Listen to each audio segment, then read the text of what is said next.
Uling bumaba ng eroplano si Madel dahil may mga inayos at tiyanik pa siyang mga bagay-bagay sa loob. Kasama iyon sa kanyang trabaho bilang isang flight attendant na siyang pinakapangarap niya simula nung magkamuwang siya sa mundo. Tandang-tanda pa niya nung nasa probinsya pa lamang sila naninirahan. Kapag may dadaang eroplano sa papawirin, ay tatakbo siya palabas ng kanilang kubo upang tingalain ang dadaang eroplano. Paglaki ko, gusto ko rin pasakay-sakay lang sa eroplano. Aniya noon, na siyang ibinigay naman ng tadhana sa kanya. At doon niya napatunayan na kapag may gusto, may paraan. Eto na siya. Ilang taon na ang nakaraan, isa ng ganap na flight attendant. Pagkatapos ng kanyang mga ginagawa, ay bumaba na rin agad siya ng eroplano. Biglang may tumawag sa kanya kaya napalingon siya sa kinaroroonan nito. Malawak ang ngiti niya nang makita ang lalaking nagsilbing isa sa mga inspirasyon niya para makamit ang lahat ng pinapangarap niya sa buhay. Mahal, hindi ko naman inakalang susunduin mo ako ngayon. Sambit niya. Nag-text ka kasi kanina, napauwi ka na. Saktong dito talaga ako dadaan galing sa aking meeting. Kaya ito, dumaan na lang ako para sabay na tayong umuwi. Tila nayayamot pang sambit nito. Biglang napakunot ang noo ni Madel. Mukha kasing napilitan lang ito sa pagsundo sa kanya. Ngunit nilawakan niya ang kanyang pangunawa. Inisip na lamang niya na baka nagkaproblema ito sa kliyente. Isa kasi itong inhinyero. O di kaya ay baka nakipagsagutan na naman ito sa ina. Madalas na rin kasi ang mga itong nagtatalo dahil sa bagong karelasyon nito na adik. Matagal nang namatay ang ama ni Rinaldo. Kaya nang makipagrelasyon ang ina nito sa ibang lalaki, ay napapadalas ng pagtatalo ng mga ito. Ilang buwan pa ang lumipas. Ramdam ni Madel na tila madalas na ang pagiging mainiti ng ulo ng kanyang nobyo. Ngunit pilit pa rin niya itong iniintindi. Isang madaling araw, kung kailan oras ng paglapag ng international na eroplano na sinasakyan ni Madel, tumawag agad siya sa nobyo dahil alam niyang gising na ito sa ganoong oras. Ngunit laging pagtataka niya nang makarinig ng boses ng babae sa kabilang linya. Mahal, may kasama ka ba dyan sa apartment mo? Takang tanong ni Madel kay Rinaldo mula sa kabilang linya. Wala mahal, wala akong ibang kasama. Mag-isa ako dito. Mabilis na sagot nito. Bigla siyang kinabahan. Alam ni Madel na hindi siya nagkamali ng pandinig. Babae iyon. At tinig niya na tinawag nito ang pangalan ng kanyang nobyong si Rinaldo. Hindi niya tinapos pa ang mga sasabihin.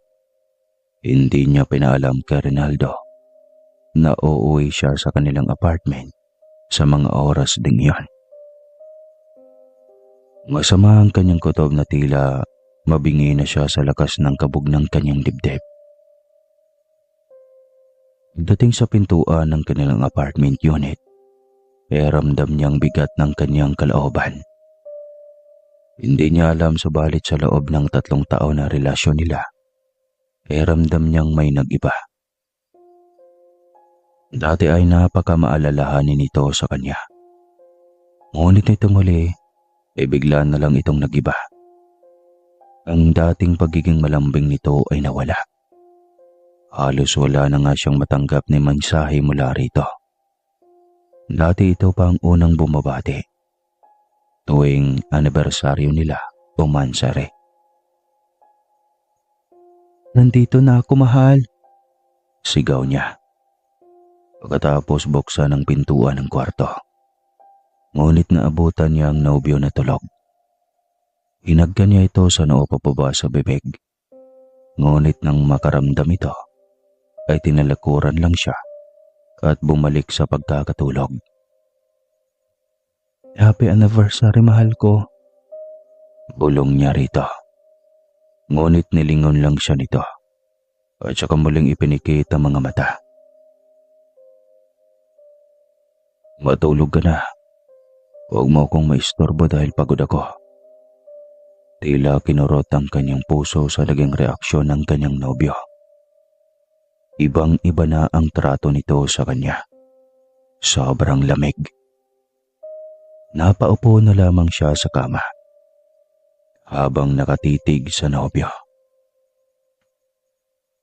Anong nangyari, mahal? Bakit bigla ka na lang nagbago? Anong ginawa kong pagkakamali sa'yo? Sobrang sikip ng kanyang dibdib. Napatingin siya sa bote ng mga inumin na nasa ilalim ng maliit na mesa sa gilid ng kama. May natira dito ngunit kaunti lang. Bumundol ang kakaibang kaba sa dibdib niya nang makita ang dalawang kopeta ang magkatabi. Inikot pa niya ang kanyang tingin. Doon lang niya napansin ang isang hindi pamilyar na underwear. Kailan naman nagkaroon ng ganoon sa kanilang apartment? Rinaldo? Tawag niya ngunit wala itong sagot. Napailing na lamang siya at nagdesisyong pumasok ng banyo. Laking gulat niya nang makita ang isang babaeng hindi pamilyar ang muka. Halatang nagtatago ito doon. May tama na rin ito ng alak at tila wala lang dito nang makita siya. Nakababad lang ito sa bathtub na walang pakialam sa kanya. Sino ka? Tanong niya na halatang nagpipigil. Ako si Laila. Kasintahan ko si Ronaldo. Sino ka ba? Ba't basta ka na lang pumasok nang hindi kumakatok? Wika nito sa kanya. Sinarado niyang muli ang pintuan ng banyo. Iniwanan ng babae at bumalik sa kinaroroonan ng nobyo. Halos mapunit ang kanyang dibdib sa sakit. Sabi na nga ba niyang tama ang kanyang hinala. May babae ang kanyang nobyo. Napahikbi siya ng malakas habang nakatilikod sa nobyo. Ang ingay mo naman. Ano bang problema mo? Galit na tanong ni Rinaldo. Nakuha mo bang magtanong ng ganyan pagkatapos mong magdala ng babae sa apartment natin? Hindi umalis ka. Ibig lang niyang sabihin ay may kapalit ka na. Kaya bakit mo pa pinagsiksikan ang sarili mo sa akin? Parang gusto na niyang patayin ito matapos marinig mula sa bibig nito ang mga salitang iyon. Ang buong akala niya ay magpapaawa pa ito at hihingi ng tawad. Ngunit mali siya dahil pagtatabuyan pa siya nito palabas ng apartment. Wala siyang magawa kundi ang mag-impake ng mga gamit. Naganap siya ng matitiran at dahil inaantok na siya, wala na siyang kaarte-arte sa pagpili ng pwede niyang rentahan. Ang mahalaga ay may matitiran siya sa pagkakataong iyon. May lumang bahay na nadaanan ng taxi na sinasakyan niya. Nakapaskil doon ang room for rent. Hindi siya nagkatubili. Tinawagan niyang numero na nakasulat sa ilalim ng karatula. Ilang sandali pa may dumating na sasakyan. Isang ginang na nasa kalagitnaan ng edad. Ito ang may-ari ng bahay at malayo pa lang ay nakangiti na ito. Mag-isa kang mangungupahan sa lumang bahay ko? Tanong nito. Opo. Nasa probinsya kasi ang mga magulang ko. Pero oras na makabili ako ng bahay dito sa lungsod. ay ililipat ko din naman sila dito. Aniya. Mabuting bata. O siya, pumasok ka na sa loob. May katagalan na itong hindi natirhan. Kaya linisin mo na lang dahil kompleto naman ang panlinis dyan. Isang dekada mahigit lang naman itong hindi natirhan. Wika pa nito. Napaawang ang kanyang bibig. Sa bagay ay mukhang antigo nga naman ang itsura ng bahay. Ilaga lang yata sa pintura at maging ang mga pananim. Ay halatang alaga rin dahil sa ganda ng pamumukadkad at ang lulusog nito. Inikot mo na siya ng may-ari sa buong bahay bago tuluyang iniwan. Maganda tahimik ang lugar. May malaking puno ng balete sa likod na siyang nagbibigay lamig sa loob ng bahay. Halos nakadikit na rin kasi ito sa bahay. Agaw atensyon ito sa kanya. Ngunit bakit hindi iyon pinaputol ng may-ari? Hindi naman siya natatakot na baka may kung anong elemento doon. Ang ikinakatakot niya ay kung pamumugaran ito ng mga ahas. May phobia pa naman siya sa ganung hayop. Sino nga ba naman ang hindi takot sa mga ito? Nang maiwan na siya ng may-ari ay inumpisa na niyang linisin ang bahay. Inuna lamang niya ang kanyang kwarto upang makapagpahinga muna dahil pagod pa siya galing sa trabaho. Buti na lang at 4 na araw ang kanyang pahinga kaya may oras na nakalaan para maglinis ng buong bahay. Nakatulog agad siya dahil sa sobrang pagod. Hindi na niya iniisip ang sakit ng kanyang kalooban dahil sa ginawa ng nobyo. Nasasaktan siya ngunit kailangan niyang magpakatatag at hindi siya dapat magpaapekto sa kanyang nararamdaman dahil marami pa siyang pangarap para sa kanyang mga magulang. Kailangan niyang bigyan ng mga ito ng magandang buhay, lalo na at nag-iisang anak lamang siya. Kalagitnaan ng kanyang tulog nang magising siya sa isang sipol na himig na nanggagaling sa likod ng bahay. Kita iyon mula sa kanyang nakabukas na bintana. Paglingon niya roon ay may isang lalaking nakaupo sa sanga ng punong balete. Nakatingin ito sa kanya at matamis ang mga ngiti. Nakakaakit ang mga tingin nito na tila nakalimutan niyang may kinakaharap pa siyang isyu sa dating nobyo. Hinayaan niya lamang ito at nakapagtitigan siya sa binata. Hanggang sa hindi niya namalayan na nakalapit na ito sa kanya. Ang ganda mo at ang saya ko dahil may makakasama na ako dito. Wika nito. Dito ka rin nakatira? Hindi sa mismong bahay na ito, ngunit dyan sa puno ng balete. Halika, ipapasyal kita sa lugar ko. Tiyak ako magagandahan ka sa lugar ko. Talaga? Sige, sasama ako. Tila siya ay nawala sa katinuan at oo lang siya ng oo sa mga alok ng binata sa kanya. Hindi niya alam kung paano silang nakalabas ng kwarto. Parang isang pelikula na naputol sa kanyang memorya ang isang eksena. Ngunit hindi na iyon pumasok pa sa kanyang utak. Lalo na nung makita niya ang mga nakakahalinang bulaklak, sardi na puno ng mga makukulay na paru-paro at tutube. Tila siya naglalakad sa isang paraiso. Noon ay sa imahinasyon lamang niya ito nakikita sa mga pelikula na puno ng eksenang pantasya. Hindi niya aakalain sa totoong buhay ay nangyayari o mayroong ganito. Kanina pa tayo naglalakad, ngunit hindi pa natin nakilala ang isa't isa. Ako nga pala si Madel. Oo, alam ko. Narinig ko kanina. Ako si Muiko at masaya akong nakilala kita. Nagtaka man ay hindi na niya iyon binigyan pa ng pansin. Napakunot ang kanyang noo nang tila pumasok sila sa loob ng balete. Ang ganda ng loob, parang isang magarang bahay na pag-aari ng mga mayayaman.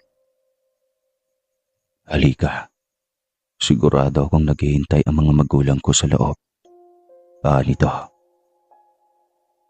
Dahil sa narinig, ay mabilis na lang ding nag-ayos ang dalaga sa kanyang sarili. Inipit niya ang kanyang mahabang buhok sa likod ng kanyang tenga. Sabay ko rin siyang makilala ang mga magulang nito. Nakangiti siya habang nakasunod sa binata, naglalakad sa malawak na pasilyo patungo sa mismong bahay ng binata. Siguro kasing bait mo ang mga magulang mo, tanong niya rito. Ngumiti lamang ito.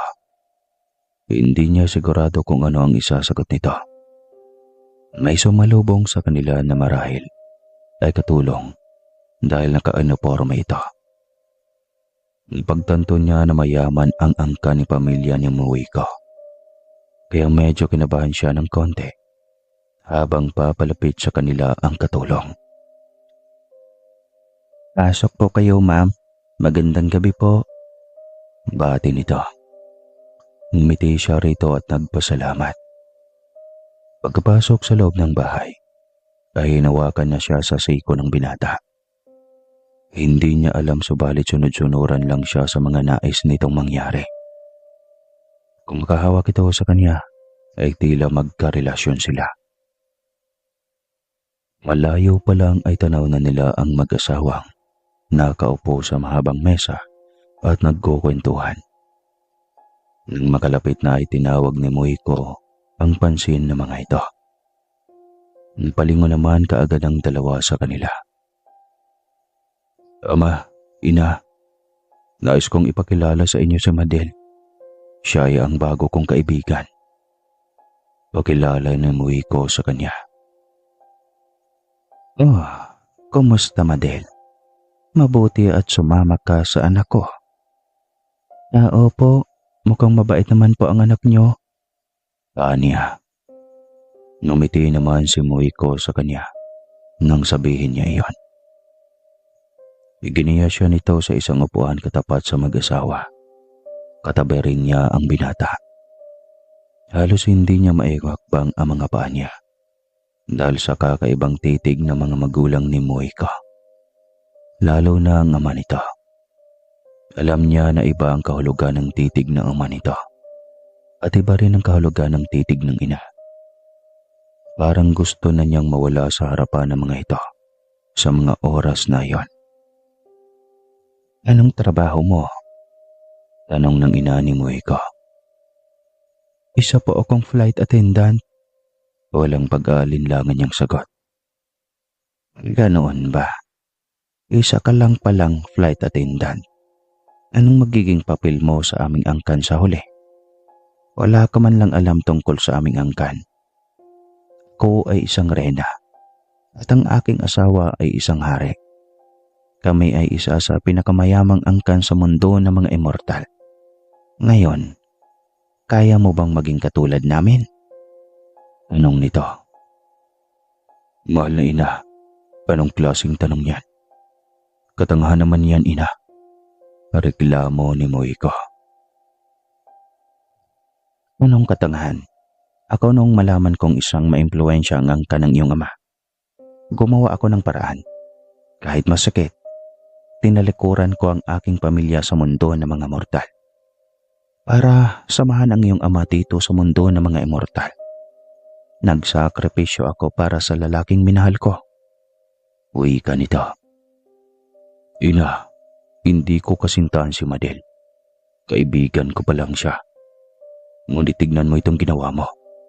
Paano pa ako pagkatiwalaan ni Madel kapag ganyan ka? Gusto mo bang makipagplastikan ako sa babaeng ito? Dahil dinala mo siya rito, ibig sabihin ay may balak kang makipagrelasyon sa kanya. Ibig sabihin, may gusto ka sa kanya. Ano naman kung diretsahan kong sabihin sa babaeng ito na mabigat ang loob ko sa kanya? Litanya ng nagtataray na ina ni Muiko. Doon lang napagtanto ni Madel na nasa ibang dimensyon siya, na hindi ordinaryong tao ang kaharap niya. Ngunit malinaw na isang mortal ang ina ni Moiko na piniling maging immortal dahil sa pag-ibig nito sa isang engkanto. Tumayo ang ginang at iniwanan silang parehong natahimik. Gustong dumapensa ni Moiko ngunit nakasinyas ang ama nito na tumahimik at huwag nang patulan ang galit ng ina. Nagpaalam si Moiko sa kanya upang kausapin ng ina. Humingi rin ito ng dispensa sa naging asal ng ina. Maging si Moiko ay hindi inaasahan na ganoon ang magiging reaksyon ng ina niya. Hindi naman ito ganoon kung humarap sa mga bisita. Nahimik siyang napatulala at hindi makapaniwala sa kung nasaan siya ngayon. Hindi niya inaasahan na sa nangyari sa kanila ng kanyang nobyo ay hahantong siya ganitong eksena. Hindi pumasok sa isipan niya na sa isang iglap ay mapunta siya sa mundo ng mga immortal. Hindi ko na alam ang takbo ng buhay kong ito. Manya sa kanyang isipan. Wala sa sariling napatingin siya sa kaharap. Nakalimutan niyang naroon pa pala ang ama ni Moiko. Kinilabutan siya nang makita ang kakaibang titig ng ama ni Moiko. Alam niya na may kalokohang tumatakbo sa isipan nito.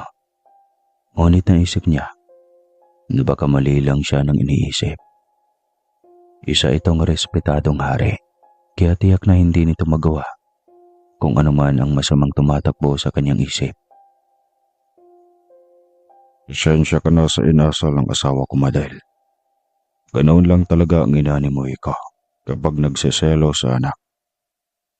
Hindi pa yata niya matanggap na may nagustuhan ang nag-iisang anak namin. Pero mabait naman ang babaeng yon. Hinging dispensa nito at nilapitan pa siya.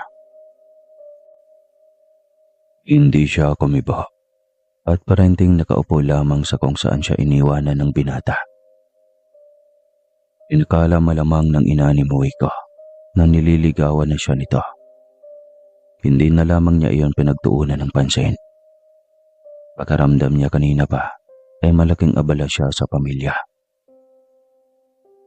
Angat siya ng tingin niya nang maramdaman ng isang nilalang sa kanyang likod. Ngunit ganoon na lamang ang kanyang gulat. Nang pagtingala niya, ay lumapat ang bibig ng ama ni Moiko sa kanyang nguso. Iyon ang naabutan ni Moiko habang papalapit ito sa kanilang kinaroroonan. Para sana balikan siya at dalhin muli sa harap ng ina. Gusto nitong makapag-usap sila ng maayos. Ngunit ganoon pa ang masaksihan ng binata. O mga hari, gulat na sambit ni Moiko. Namilog ang mga mata ni Moiko sa gulat. Hindi nito inasahan ang madat ng eksena. Lalo naman si Madel. Hindi niya inasahan na gagawin iyon ng ama ng binata. Buong akala niya ay napakabait nito sa lahat dahil isa itong hari. Moiko, mali ka nang iniisip. Mabilis na depensa niya nang makita ang reaksyon ng binata. Ang landi mo. Sa amang hari ko pa talaga. Kaya pala ayaw na ayaw ng ina siya. Kasi ramdam niya na may masama kang balak sa aming pamilya. Sandali, Moiko. Hayaan mo muna akong magpaliwanag. Mali ka kasi ng pagkaintindi. At wala akong masamang balak sa pamilya mo. Hindi mo pa ako nakilala kaya huwag mo agad akong husgahan. Hindi mo na kailangan magpaliwanag dahil kita ng dalawa kong mga mata kung paano ka tumingala kay ama. Hindi malaman ni Madel kung ano ang kanyang gagawin sa mga sandaling iyon. Kaunting panahon pa lang silang nagkakilala ng binata. Subalit sira na agad ang imahe niya rito. Tinignan niya ang ama ng binata. Gusto niyang makiusap dito. Mahal na hari, pakiusap. Ipaliwanag mo kay Moiko ang lahat ng nangyari kanina. Wala iyon at wala akong ginawang masama. Hindi ko intensyon na mangyari ang ganong bagay. Aniya. Ngunit umiling lamang ito sabay ngiti ng may pang-uuyam. Hindi niya alam subalit pagkaramdam niya ay napagkaisahan siya ng pagkakataon. Hindi niya alam kung saan siya tutungo ng mga sandaling iyan. Walang tigil ang patak ng kanyang luha. Patakbo siyang lumabas at ramdam niya ang pagkapahiya sa sarili dahil sa nangyari. Pagdating niya sa labas ay hindi niya alam kung saan siya tutungo hanggang sa mapahagulgol siya. Hindi niya alam kung paano pa siya makakabalik sa kanyang kinaroroonan. Nagising siya sa lakas ng kanyang pakikbe at napabangon ng mapagtanto na panaginip lamang ang lahat. Ngunit napakalinaw ng lahat. Alam niyang hindi yun basta panaginip lamang. Tandang-tanda pa niyang lahat ng mga imahe ng mga nilalang na nakasalamuha niya. Uwi ko, sambit niya sabay lingon sa malaking puno at mabaging na baleteng makikita niya sa labas ng bintana. Alam kong totoo ka. Alam kong nariyan ka. Anya pa rin sa sarili. Naalala niya ang kwento ng kanyang lola nung maliit pa lamang siya. Tungkol sa gwapong manliligaw nito na nakatira sa puno ng balete. Iyon nga lang at naudlot iyon ang malaman ng ama nito dahil nilagyan ng habak. Dinala sa malayo ang kanyang lola kaya hindi ang mga ito nagkita pa. At ayon sa kanyang lola ay mabait ang mga engkanto. Lalo na kapag nagkagusto ito sa iyo. Yun nga lang. At matindi rin kung magalit. Dahil kayang-kaya namang itong ubusin ang buong pamilya mo. Napabuntong hininga na lamang siya. Hindi niya alam kung bakit parang wala siyang makapangtakot sa kanyang dibdib. Sa kabila ng kanyang naramdaman. Alam niyang may nakatarang elemento sa puno ng balete. At nagpaparamdam ito sa pamamagitan ng kanyang panaginip. Tingin niya sa kanyang orasan ay nagulat siya. Tanghali na. Kaya pala sobrang hilab na ng kanyang tiyan. Mabuti na lamang at araw ng kanyang pahinga. Kaya siguro hindi siya magising ng maaga ay dahil walang alarm na nagpapagising sa kanya. Nilinis na niya ang kanyang sarili at nagluto ng kanyang makakain. Saktong tapos na siyang kumain nang tawagin siya ng kanyang kaibigan. Nais nitong magpasama sa isang bar. Saktong galing siya sa isang kabiguan. Gusto niyang ibuhos ang lahat ng sakit na kanyang nararamdaman sa pamamagitan ng paglalasing. Kahit isang beses ay makalimutan niyang ginawa ni Rinaldo na panloloko sa kanya. Alam niyang hindi madali ang lahat. Subalit buo na ang loob niyang kalimutan ang ilang taon nilang relasyon at pagsasama. Alam niyang wala itong balak na humingi ng patawad. Kita niyang mas mahalaga ang babaeng nito kaysa sa kanya. At hindi niya ibinababa ang kanyang sarili. Hindi niya gagawing magmakaawa dito. Para lang siyang pipiliin ito. Alam niya sa kanyang sarili na mas maganda siya at may talino. Nasaan ka na ba, Madel? Tanong ng kaibigan niyang si Lydia sa kabilang linya. Palabas na ng boarding house, hintayin mo lang ako. Aniya sabay patay ng kanyang cellphone. Habang naglalakad ay tila may nakasunod sa kanya. Ngunit sa tuwing lilingon siya ay wala namang tao. At tahimik ang paligid. Hinayaan na lamang niya iyon hanggang sa may dumating na taxi. Agad niya iyong pinara at nagpahatid sa bar na madalas nilang pinupuntahan na magkaibigan. Pagkarating doon ay masama ang tingin nito sa kanya. Buti dumating ka pa. Nito. Eto naman, kay aga pa kaya nito. Mamaya malasing agad ako. Buti sana kung tulad sa'yo na sanay na sa magdabagang inuman. kahit abutin tayo ng umaga. Ano ba kasing problema mo? Tanong niya kay Lydia. Si Lydia ay isang nurse ng pampublikong ospital at kaya sila madalang na nagkikita ay dahil parehong abala sa trabaho at sa pribadong buhay nila. Hayop kasing Rex na yun. Akalain mong binuntis ba naman ang pamangkin kong pinag-aral ko sa kolehiyo? Sa sariling apartment ko mismo. Kwento nito. Halata ang sakit na nararamdaman nito. Talagang basag na basag ang puso nito dahil sa nangyari. Mas malala pala yang sayo. Aniya. Tila hindi rin yun napansin ni Lydia. Iyak ito ng iyak at kung ano ang sinasabi. Dahil may sarili rin siyang problema, kaya tanging pakikinig lamang dito ang kanyang nagawa. Ano namang sasabihin niya dito? Gayong halos pareho lang din naman silang wasak sa pagkakataong iyon. Ayaw rin niyang makipagsabayan sa pag-iyak nito. Ayaw niya ng mahinang loob. Masasaktan siya ngunit hindi ganito marupok na katulad ng kanyang kaibigan. Ginabi sila sa bar ng ganong eksena lamang. Iyak ito ng iyak habang nilalabas ang sentimento. Siya naman ay tango lamang ng tango. Pagkaramdam niya hindi ito nalalasing dahil iniiyak lamang nito ang nainom na alak. Samantalang siya ay tila umiikot na ang buong paligid dahil sa tama ng alak.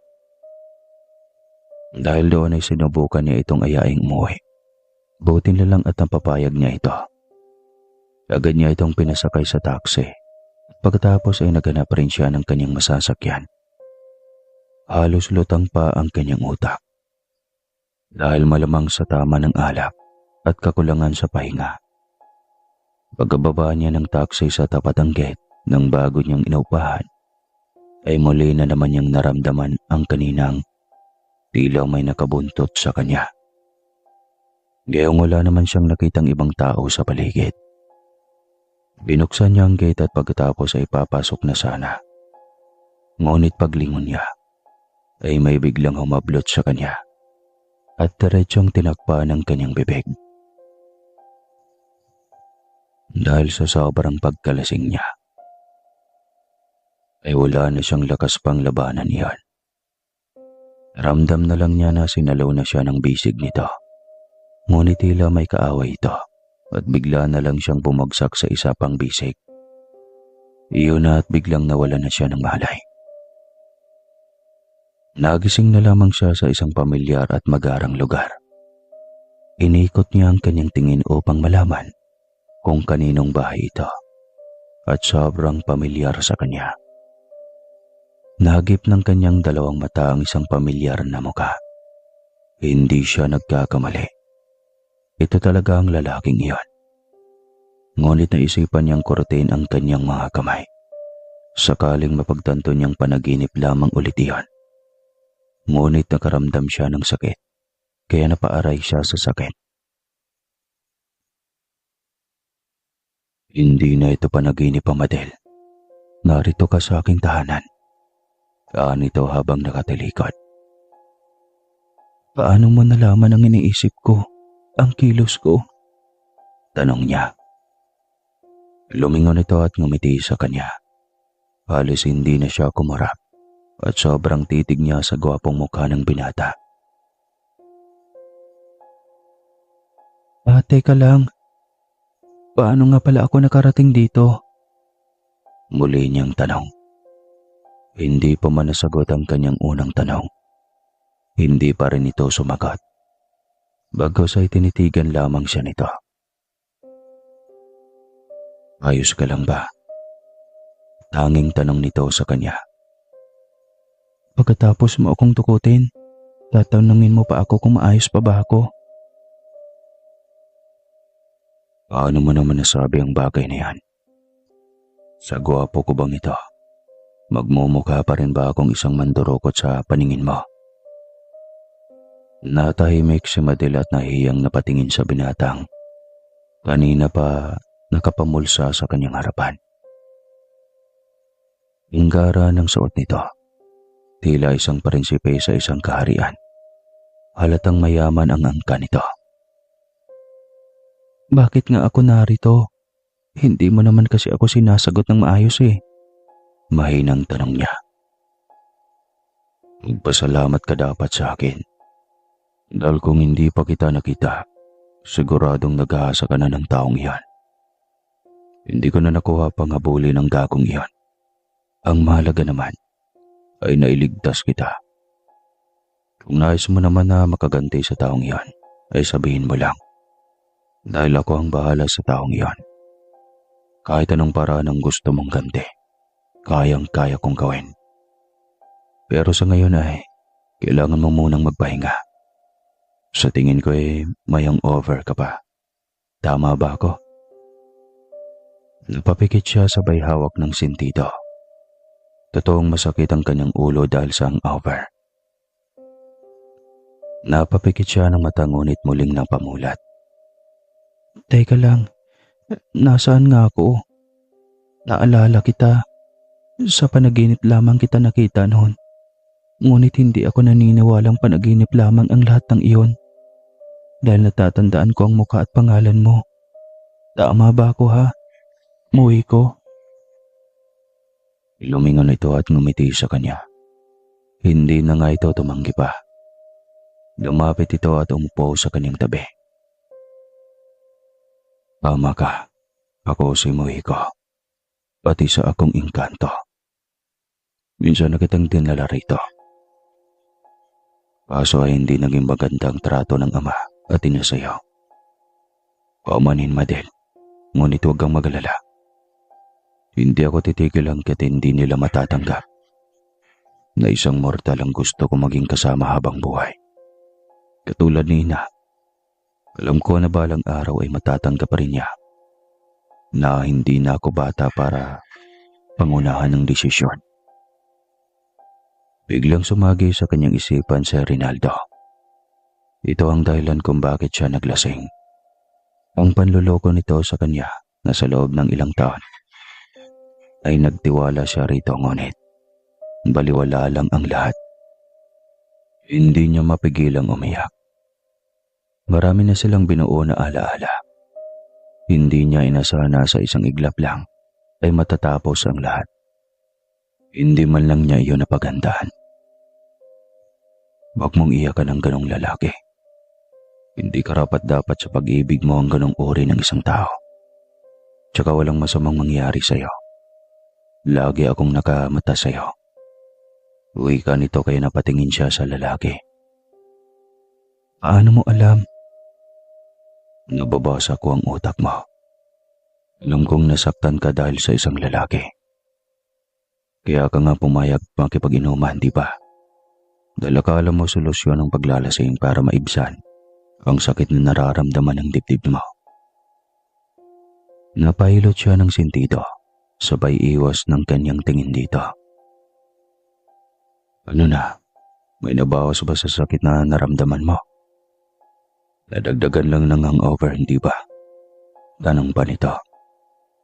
Hindi siya sumagot. Hindi rin siya tumingin sa kinaroroonan nito. Huwag kang mag-alala.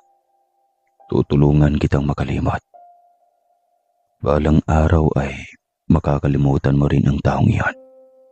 At sa araw na mangyari iyon, siya naman ang magsisisi. Dahil pinakawalan niya ang isang babaeng kagaya mo. Uwi ka pa nito. Napailing na lamang siya. Hindi niya alam kung ano ang kanyang magiging reaksyon. Tila wala lang din sa kanya na magkaiba sila ng katauhan. Parang normal lang ang pag-uusap nila sa kabila ng nalaman niyang isa itong immortal. Hindi siya natatakot dito at hindi rin siya naninibago rito. Pagkaramdam pa nga niya ay matagal na niya itong nakilala. Alam mo bang nagtatrabaho din akong piloto sa airline kung saan ka pumapasok? Uwi ka nito. Napatingin siya rito. Yun nga lang at hindi tayo binigyan ng pagkakataon na magkasama. Sa dami ba naman ng eroplano at stewardess ng airport? Wika pa nito. Ano man pala pamilyar ka sa akin. Posible ba yon? Isang engkanto na piloto? Oo naman. Maraming nagkukunuring tao na doktor at nurse na immortal kagaya ko. Masarap din kasing mamuhay sa mundo ng mga tao. At madalas ay ang mga kagaya nyo ang bumibihag ng aming puso. Mahabang litanya nito. Napangiti siya. Hindi niya alam kung bakit parang kinikiliti siya sa huling sinabi ng binatang engkanto. Hindi niya kailanman sumagi sa isip niya na mapunta siya sa mundo ng mga engkanto at mapalapit ang loob sa mga katulad nito. Napagtanto niyang ang mga katulad nito ay parang tao rin sa pag-uugali. Nakadepende sa trato at pakikisalamuha. Napag-alaman din niyang maraming katulad nito ang nananahan sa mundo ng mga mortal. Napilit mamuhay rin kagaya sa mga tao. Gustong-gusto ng mga ito ang buhay ng mga tao. Ang mundo ng mga tao sa kabila ng kagandahan ng lugar ng mga ito. Gaya ng mortal, hindi rin ang mga ito kontento sa kanilang mundo. Lalo natin iniisip ng ibang immortal na mas lamang sila kaysa sa tao. Pwede kaya kitang maging stewardess sa eroplanong dinadala ko? Gusto lang kitang maging katrabaho. Tanong nito sa kanya. Oo naman, kahit anong eroplano. Masayang sagot niya. Hindi niya alam kung bakit kay bilis naging malapit ang loob niya sa binatang engkanto. Pagkawari niya ay isa lamang itong normal na tao kagaya niya. Madali nitong nakuha ang kanyang loob na tila ba nakakahipnotismo ang paraan ng pagtitig nito sa kanya. Tila nawala na sa kanyang utak agad ang mga nangyaring masalimuot sa kanyang buhay. Lalo nang inikot siya nito sa napakagandang mga tanawin sa mundo nito. Nakalimutan niya ang nangyaring pangbabastos ng mga magulang nito sa kanya. Hindi niya yon pinagtutuunan ng pansin. Lalo na tila panaginip lang naman na pala ang lahat ng iyon. Nagustuhan mo ba ang lugar namin? Pukaw pansin ni Muiko sa malalim niyang iniisip. Oo naman, Muiko. Ang ganda dito sa mundo nyo. Sobrang linis. Kahit mga pananim dito ay hindi namamatay. Walang tuyong dahon at napakalinis talaga. Oo, at napakasayariwa ng hangin dito, hindi ba? Tama, napakabango. Sana sa mundo ng mga tao ganito rin. Sigurado akong walang magkakasakit kung ganito kalinis ang mundo ng mga tao. Aniya, marami pa silang napag-usapan kung saan napunta ang kanilang usapan. Napunta iyon sa naging karelasyon dati ni Muiko. Katulad ng mortal. May traidoran, kaliwaan at agawan din sa buhay pag-ibig ng mga ito. Hindi lamang teritoryo at kapangyarihan ang pinag-aagawan sa mundo ng mga ito, kundi maging sa pag-ibig ay ganoon din. May mga pagkakataong ipinagkakasundo rin sila sa ibang kaharian. Minsan nang naipagkasundo si Muiko sa babaeng hindi niya gusto. Mabuti na lang at may isang prinsipe sa kabilang kaharian na sobrang nabigani sa prinsesa. Kaya ginawa nito ang lahat upang makuha at mapangasawa ang babae na siyang labis na ikinatuwa ni Muiko. Ang prinsipeng iyon ang nagligtas dito upang hindi maitali sa babaeng hindi nito gusto. Galit pa naman ng mga magulang ni Muiko, lalo na at maimpluwensyang angkan ang prinsesang ipagkasundo sana dito. Mabuti na lang at walang magawa ang mga magulang ni Muiko dahil mahal din ng prinsesa ang prinsipe. Matagal na palang nagkagusto ang dalawa sa isa't isa. Kaso ay laging nakakulong ang prinsesa sa palasyo. Gawa ng maraming kaaway ng angkan ang umaaligid sa kaharian ng mga ito. Marami pang naikwento si Moiko tungkol sa buhay nito, kung paano ito naging labas-masok sa mundo ng mga mortal. Hanggang sa naalala nito ang kanilang katrabaho. Kailangan na pala nating bumalik sa mundo ng mga tao. Naghihintay sa atin ang ating trabaho. Biglang putol ni Moiko sa kanilang pinag-uusapan. May 4 na araw akong pahinga. Ikaw ba? Mabilis ang oras na mundo namin. Akala mo lang na bago ka pa lang dito. Ang totoo ay ilang araw ka nang wala sa mundo ng mga mortal. Mga 3 araw ka ni atang nandito. Uwi ka ni Moiko. Anong 3 araw? Wala pa nga yata akong 4 na oras dito. Natatawa niyang wika. Malalaman mo kapag nakabalik na tayo sa mundo ng mga tao. Tanging wika nito. Binuksan nito ang lagusan papunta sa mundo ng mga tao. Diretso iyon sa isang kwarto na hindi pamilyar sa kanya. Ngunit alam niyang kwarto iyon ng apartment o bahay sa mundo ng mga mortal. Alam niya dahil malaki ang kaibahan nung nasa mundo siya ng mga engkanto. Ang kesame doon ay kakaiba. Parang matigas na bato o semento na kinulay ng puti. Ang mga rehas ay gawa sa ginto at ang sahig ay gawa sa muebles. Saan tayo napunta? Tanong niya kay Moiko. Nandito tayo sa apartment ko. Dito ang lagusan ko pabalik sa mundo niyo. Anya. Pero bakit sa punong balita kita nakita nung nagpakita ka sa panaginip ko? Doon talaga ang tahanan namin. Ang mismong puno ng balete. Akalain mong isang punong kahoy lamang ito sa labas ng mundo ng mga mortal. Subalit kapag nakapasok ka na, ay makikita mo ang totoong lawak ng loob. Nakakamangha naman. Anya. Tinignan niya ang oras at petsa sa kanyang cellphone. Nagulat siya nang makitang 6 na oras na lang ay kailangan na niyang mag-report sa eroplano. Totoo nga ang sinabi mo, Moiko. Tignan mo. Ilang oras na lang pala at balik trabaho na naman ako. Sabi ko naman sa iyo, iba ang oras sa mundo namin. Sagot nito. Dahil sa pagod siya ay nakiusap na lang siya sa binata na makitulog sa apartment nito. Sakto namang may naiwan siyang inoporme sa locker niya. Kaya diretso duty na lang siya mamaya. Pagkaidlip niya ay mabilis din siyang nakatulog.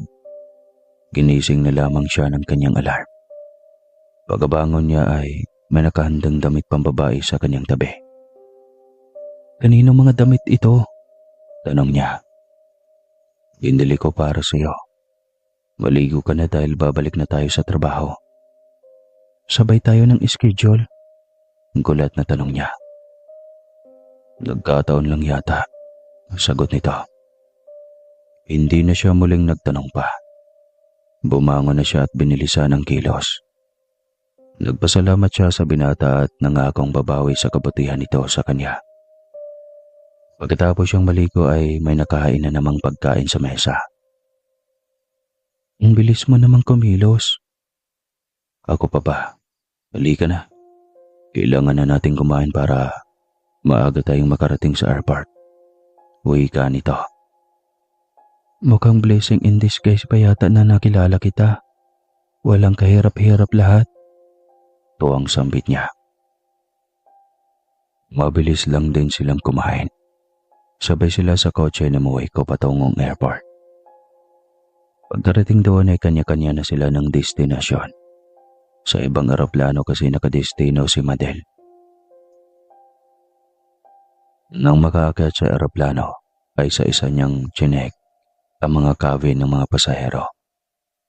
Binati pa niya ang mga ito at pagkatapos ay tumulong na sa ibang kasama. Nakunin ang mga juice at snack na i-reserve sa mga pasahero mamaya pagkalipad nila. Pagkatapos ng pangyayaring iyon ay hindi na maialis na Madel sa kanyang isipan ang tungkol kay Muhiko. Lalo na ang gwapong imahe ng binata.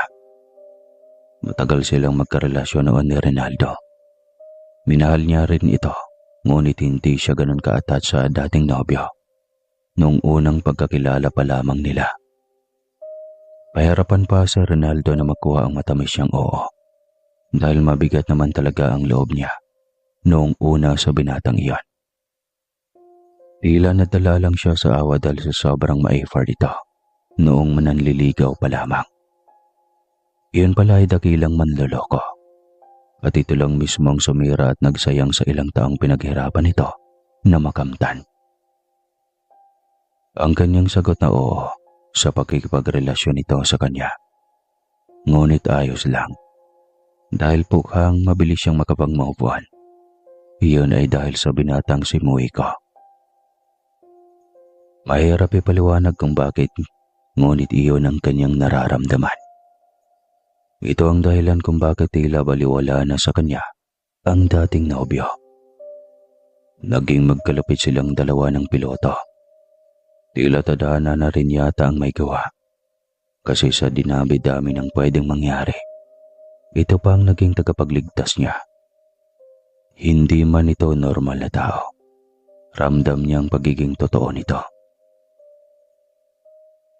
Kahit bilang magkaibigan lang sila, ay alam niyang espesyal ang trato ng binata sa kanya. Sabik na siyang makasama itong muli. Masarap itong kausap. At magaan ang kanyang loob tuwing kasama ito. At hindi niya inasahan ang ginawa ng binata pagkatapos ng biyahe nitong international. Pagkababa kasi niya ng airport, ay hinarang siya nito. Sabay na tayo, Madel. Ihatid kita sa apartment mo. Alok nito. Nako, masyado naman yatang nakakahiya sa'yo. Ang layo pa kaya ng apartment ko sa apartment mo. Masyadong perwisyo sa pahinga mo. Ayos lang. Walang problema dahil sanay ako sa trabaho. Alam mong hindi ako normal na tao. Kaya baliwala sa akin kung hindi ako makapahinga. Tsaka alam ko na malungkot ka dahil sa ginawa sa'yo ng dati mong nobyo. Kailangan mong may karamay at ako yon. Tutulungan kitang makalimot agad. Sa walang kwentang lalaki na yon. Nakakahiya sa'yo, Muhiko, pero salamat. Malaking bagay iyon para sa akin. Sa totoo lang ay masaya akong nakilala kita sa panahong wasak ang buong pagkatao ko. Tila hindi ko naramdaman ang bigat ng dinadala ko ngayon. Seryosong wika niya. Pinilit niyang huwag maiyak. Hindi niya pwedeng iyakan ang walang kwentang lalaki, kagaya ni Rinaldo. Muli siyang nakisakay sa kotse nito. Doon lang niya naisipan na magpasalamat. Hindi pa nga pala niya nagawa iyon sa mahabang pagkakataon na magkasama sila. Para saan ang pasasalamat na iyan? Tanong ni Muhiko. Sinagip mo ang buhay at pagkababae ko. Kamunti ka na akong ma-rape. Kung hindi dahil sa iyo, baka tuluyan na akong nawasak. At hindi ko makalimutan ang araw na iyon. At kapag naalala ko lagi ang mga araw na iyon, ay mas lalo kong kinasusuklaman ang hayop na Rinaldo na iyon. Mahabang litanya niya. Pagkatapos ay napakagatlabi. Nagkataong naroon ako nang mangyari yan. Siguro nga tadhana na rin ang may pagana. Kasi alam ko kasing sa aking sarili noong makita kita sa pagkakataong iyan. Ramdam ko na may iba sa pagitan nating dalawa. Sana maramdaman mo rin ang bagay na iyan. Hindi siya makasagot sa binata nang marinig ang bagay na iyon sa bibig nito. Hindi niya akalaing ramdam din pala nito ang nararamdaman niya. Ngunit ayaw niya iyong aminin dahil masyado pang ang maaga. Hindi siya sigurado kung seryoso nga ito. Baka mamaya ay madali na naman siya. Hindi niya namalayan na dumulog na ang kotse sa tapat ng bago niyang apartment. Niyaya muna niya itong pumasok sa loob. Niyaya niya itong magkape. Hindi rin naman ito tumanggi. Bagkus ay masaya ito sa kanyang imbitasyon. Naisip niyang hindi nga pala siya nakapaglinis ng mga agyo. Siniguro lamang niyang linisin ang kanyang kwarto noon. Dahil balak niya na sa day off sana niya gagawin ang paglilinis. Ngunit napunta naman siya sa ibang mundo, kaya hindi niya nagawa. Alam ko na yung iniisip mo. Huwag kang mag-alala. Akong bahala. Uwi ka nito. Nagtaka siya kung ano ang ibig sabihin nito. Hindi na sana siya sasagot pa. Ngunit ganoon na lamang ang gulat niya. Nang pagkabukas ng pintuan, ay kanya-kanyang trabaho lahat ng mga gamit panlinis. Gayong wala namang may nakahawak sa mga kagamitang ito. Parang gusto pa niyang umatras ngunit pinigil siya ni Muiko. Huwag kang matakot. Ayos lang iyan. Ako ang nag-utos sa kanila na kumilos sa sarili nila dahil pagod ka. Anito. Pwede ba yun? Kailan pa nagkaroon ng mata at mga kamay at paa ang mga kagamitan sa bahay? Bakit sila nagsasalita at gumagalaw mag-isa? Gulat na tanong niya. Ako ang may gawa niyan para hindi ka na mahihirapan pa. Sayang naman kasing tambay lang naman sila. Kaya bakit hindi pagtatrabahuin? Nailing na lamang si Madel. Minsan nakakatawa ngunit sa pagkakataong iyon ay tila natakot siya na hindi niya maipaliwanag. Ngunit pilit na lamang niyang hinayaan ang mga ito. Hindi rin ito nagtagal at nagpaalam din agad na uuwi sa apartment nito. Makalipas ang isang linggo, muli ay araw na naman ang kanyang pahinga. Wala siyang lakad at tamad din siyang lumabas ng boarding house. Ang ginawa niya ay naglinis buong maghapon. Pahiga na siya nang tumawag si Muiko. Pahinga mo di ba? Saan ka ngayon? Andito lang ako sa boarding house, naglilinis. Bakit? Iyaan sa akin na kitang kumain sa labas bukas. Yan ay kung ayos lang sa'yo. Talaga? Siyempre basta libre yan. Sagot niya nang nakatawa. Ganyan dapat. Huwag kang paapekto sa ginawa ng dati mong nobyo. Hindi siya kawalan. Siya ang nawalan at hindi ikaw. Kuha mo. Tanong nito mula sa kabilang linya. Napangiti na lang din si Madel. Totoo naman ang sinasabi nito. Hindi ito kawalan. Maraming lalaki ang deserve ang pagmamahal niya at karapat dapat sa kanya. Hindi nag-iisang lalaki si Rinaldo sa mundo, kaya hindi siya dapat nasasaktan. Kinabukasan ay araw din ng pahinga ni Muiko. Gaya ng pinangako nito ay dinala siya nito sa labas para kumain. Pakaramdam niya ay pakikipag-date na rin iyon. Malas lang niya dahil naroon din ang ex niya sa restaurant na pinagdalhan sa kanya ni Muiko. Hindi niya akalaing ito rin ang paboritong restaurant ni Muiko. Dito rin kasi sila madalas kumakain ni Rinaldo at hindi nakapagtataka kung maling mag-cross ang kanilang landa sa restaurant na iyon. Ang saya mo naman, wika ng kanyang dating nobyo mula sa kanyang likuran. Lumingon siya para tignan ang reaksyon nito. Tinapunan din niya ng tingin saglit si Muiko na tila ba naghihintay ng kanyang reaksyon para sa dati niyang nobyo. Ngunit nawalan yata ito ng pasyensya at ito nang sumagot kay Rinaldo. Siyempre tol, bakit naman siya malulungkot? Hindi ang kagaya mo ang dapat iyakan at panghihinayangan. Hindi ka kawalan sa buhay ni Madel. Litaan niya ng seryosong si Muiko na noon ay nakipagtitigan pa kay Rinaldo. Gusto nitong ipagtanggol si Madel upang ipamukha sa dating nobyo nito na isang malaking pagkakamali. Ang iniwan nito at lokohin ang dalaga. Hindi ikaw ang kausap ko, huwag kang bastos. Bakit? Gaano mo ba kakilalang babaeng iyan? Alam mo ba kung gaano kaharot iyan? Kaya ako nga iniwanan dahil hindi maasahan, lalong hindi mapagkakatiwala ang may bahay kung sakali. Tila nang uuyam na litanya ni Rinaldo. Halos hindi na makapagpigil sa ko sa kanyang sarili. Gusto niya itong hipan upang mamilipit sa sakit sa tiyan. Gusto niya itong bigyan ng leksyon dahil imbis na magsisi ay sobrang taas pa rin ang tingin nito sa sarili. Pinilit na lamang ni Moiko na magtimpi.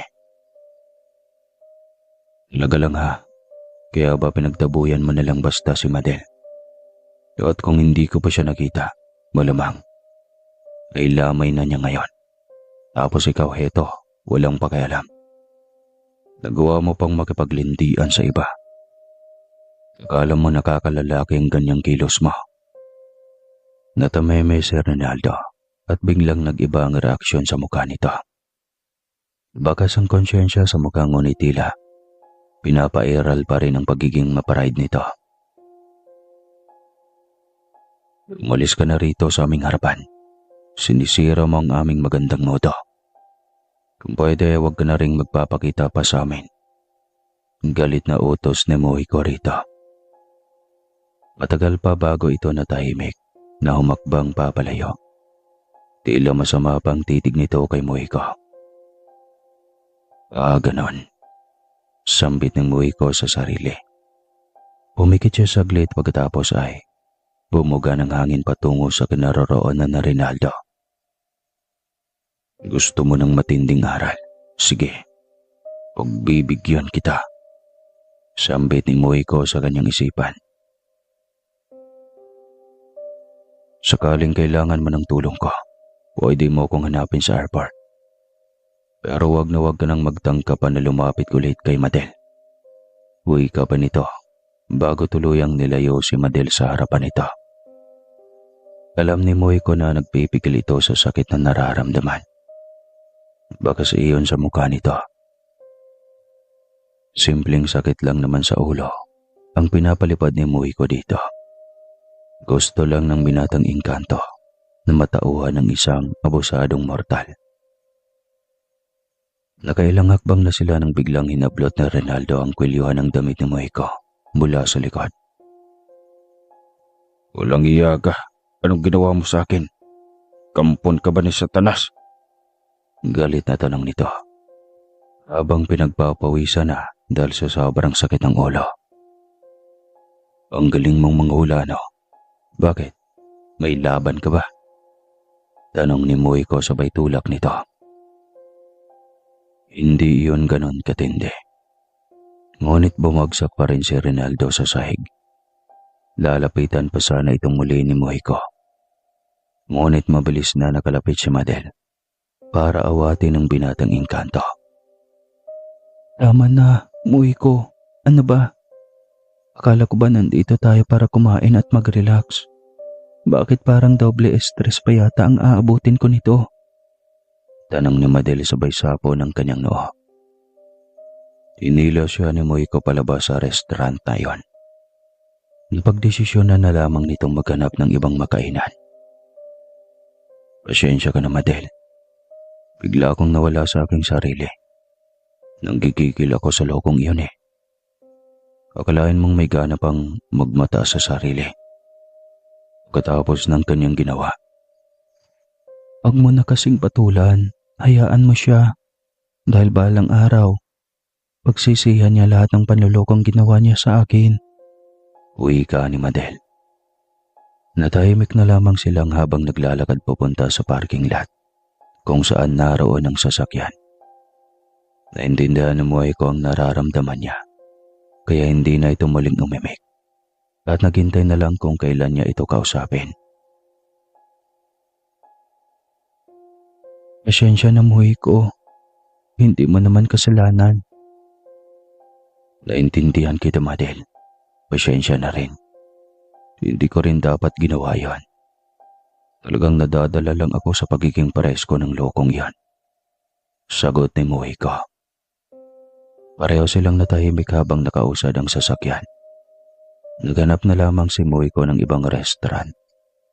Pinilit niyang iwaglit ang negatibong hatid ng huling pagkikita ni Madel at ng dati nitong nobyo. Ilimutan mo na lang ang nangyayaring iyon. Huwag kang paapekto pa. Wika ni Moiko kay Madel habang nagmamaneho. Hindi nito alam na sobrang malaki ng pasalamat niya dahil sa biglang pagsipon nito sa kanyang buhay. Hindi niya naramdaman ang sobrang sakit ang panloloko ni Rinaldo dahil may isang nilalang na nagpamulat sa kanya at ang pagtanto niyang hindi naman talaga siya umibig sa isang lalaking manloloko. Pagkatapos ng kanilang hapunan, diretso siyang hinatid ni Moiko sa kanyang tinitirhan. Mas naging malapit silang dalawa. Nagpalipat si Moiko ng eroplano para makasama niya si Madel. Halos sa pag-akyat baba sa eroplano ay sabay na silang dalawa. Magkahiwalay lang kapag may sari-sariling meeting. Hatid sundo siya ni Moiko sa kanyang tirahan. Kung naitago lang ni Moiko ang katauhan nito sa kanya, ay iisipin niyang isang ordinaryong tao lamang ito. Walang ipanakitang pagkakaiba sa mga tao at engkanto ang binata. Hindi rin nagbabago ang trato nito sa kanya. Mabilis na lumipas sa mga araw. Parang kailan lang sila nagkakilala. Magdadalawang taon na rin at sobrang komportable na ni Madel sa binatang engkanto. Alam niyang ganoon din ito sa kanya. Inutudyo sila ng kanilang mga kasamahan sa trabaho, subalit tinatawanan lamang nila kasi wala naman talagang may ibang namamagaitan sa kanila. Magkaibigan lang silang dalawa at iyon ang totoo. Matagal na siyang walang balita sa dating nobyo at wala na rin siyang interes na alamin pa ang bagong buhay nito. Isang international flight ang biyahe nilang magsama.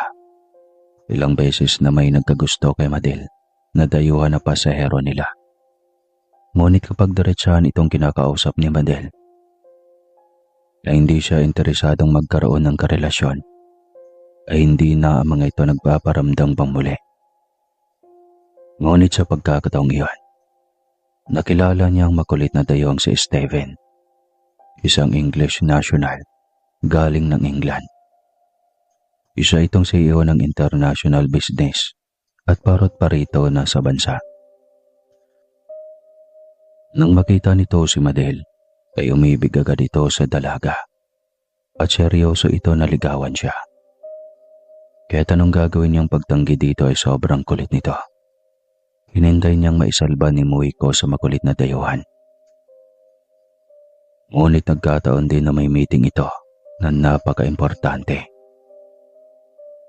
Mabuti na lang at nakakuha siya ng pagkakataon na makatakas dito.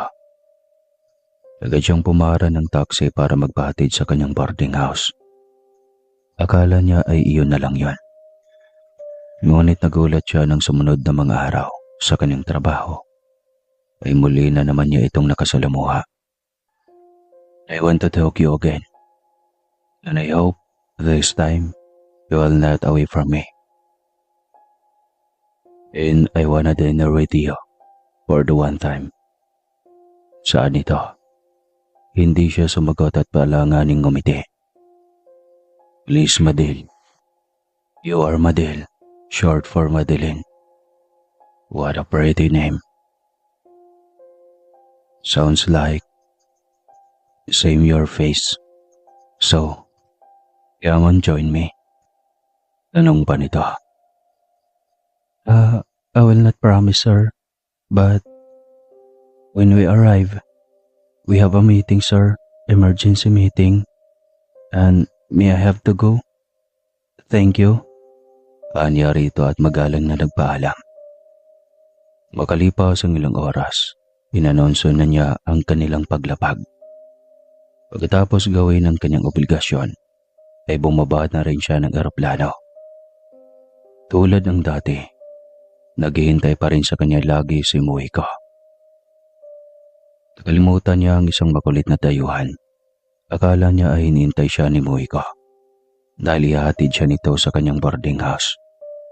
Iyon pala ay magpapaalam muna ito. Madel, ayos lang ba na mauna muna ako? May pagtitipon daw kami sa aming kaharian. Hindi ako pwedeng mawala. Bilang isang prinsipe, ay may naiwan din akong obligasyon doon. Ayos lang ba sa'yo? Oo naman, sige, mauna ka na. Kaya ko naman ang sarili ko. Wika niya rito. Gumiti pa siya rito. Agad itong umalis upang kunin ang nakaparadang kotse.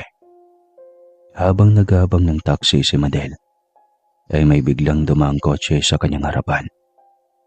Bumukas ang bintana sa likod nito at bumungad ang mukha ng dayuhang si Steven. Tsaka lang niya ito naalala. Sayang at nakalimutan niya. Sana'y nakapagtago siya kanina pa. Malas naman. Bakit kasi may lakad pa si Muiko? Sambit niya sa kanyang isipan. The truth, Model, is I'm waiting for you here. And then I think you don't have an emergency matter. So this time, you're gonna have a time to join me. Am I right? Alanganin siyang tumango dahil hindi niya ito gaanong nakilala. Ayaw rin niyang maging bastos dito, kaya nahirapan din siya kung paano magdahilan dito. Bumaba ito ng kotse para pagbuksan siya ng pinto sa kotseng pag-aari nito. May kasama itong private driver at may inalabas na identification card. Seryoso talaga itong makipaglapit sa kanya. This is my ID. If you not trust me, I'm Steven Farah. My family, there's so many international business. And now, I am a managed all of this. That's why I'm here in the Philippines. Kwento nito. Tumangkaw siya sabay ngiti. Pagbukas ng pintuan ng kotse nito, ay biglang bumusina ang isang kotse sa likod ng sasakyan ng CEO. Han, tawag ng isang pamilyar na boses.